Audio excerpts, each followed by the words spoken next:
Because we have a feeling that today we're finally coming together. The village is connected, and we are putting a plan, the People's Stimulus Plan, in motion. That's what we're here about today, because you are the stimulus part of this plan.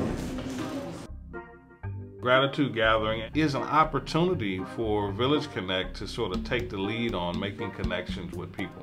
Let's create a space where everybody's valued and where people can actually have an opportunity to voice and articulate and hear their value.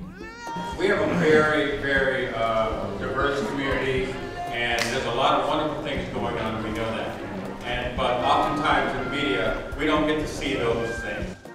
We are recognizing one individual from San Francisco County, Alameda County, and Contra Costa County each, so 3 people total, who are doing community service without getting paid for it, without having there be some external formality around it, but that's very much from the community within that grassroots context. One way of saying it is a teacher learns more than a student.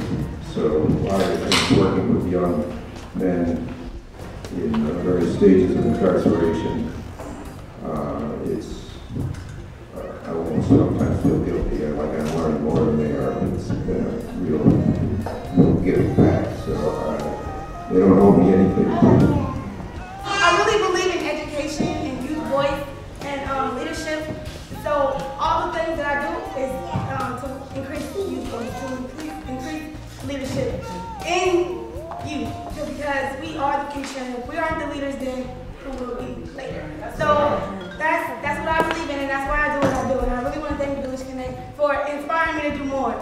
So it says, in recognition of your outstanding dedication and commitment to the transformative educational success of young people through the conception and development of Arise High School in Oakland, California.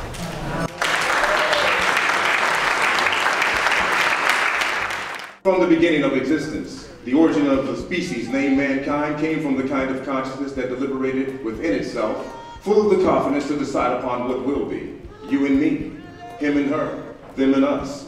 Remember that? The boycott of the bus, the fight for the right to display the fuss about what rightfully belonged to us.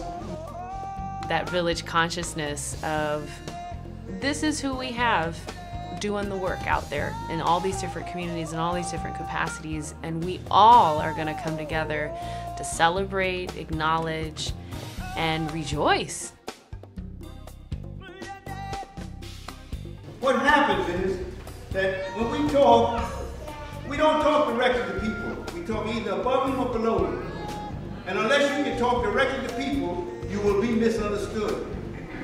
It's really about moving people to a higher level of thinking and being that says, you know, we cannot afford to be separated any longer. Right. You know, the days of I'm gonna get mine and I'm gonna just sit over here and just focus on me and mine, and those days are over. Whoever's gonna go first, the other person asks you what's your name and what's 2 things you're most grateful for. In a minute, I'm gonna say stop, and everybody stop talking. All right, go. We are really interested in creating a platform for people from different walks of life who don't normally interact with each other to not only interact, to have a meaningful connection that creates some change in some way.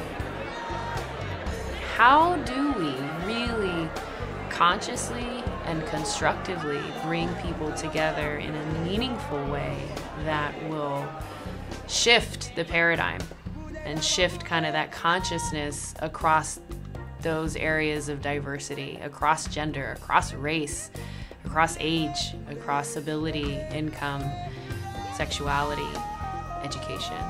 That there are these gaps, and yet, as Galen was mentioning, you know, we cannot afford to be separated as a people anymore. And that it's really challenging to have to deal with day-to-day basic needs, but it's even more challenging when you are pitted against your neighbor that faces those same needs but maybe looks different from you.